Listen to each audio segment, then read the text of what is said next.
Toni, hei! Voit sä tuoda sitä kakkua?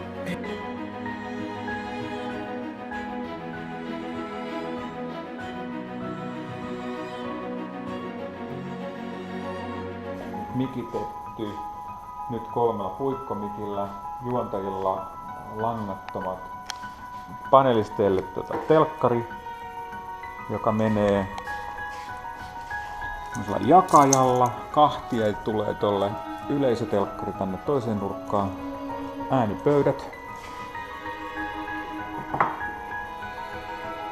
kamera 3, joka tulee olkapäälle ja välillä sitten, kun tää on niin sanottu grilli, niin se tulee välillä tuohon telineeseen. Nyt meillä on täällä vaalipaneelin edeltävä ilta menossa ja nyt alkaa näyttää tosi hyvälle tää illan ohjelma ja mitä mä puhun mulle?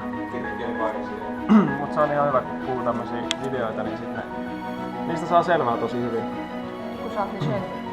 Voisi koittaa puhua niinku normaalisti. En mä osaa nyt puhua normaalisti, niin sitten käy niinku menee, sitten ei enää mitään.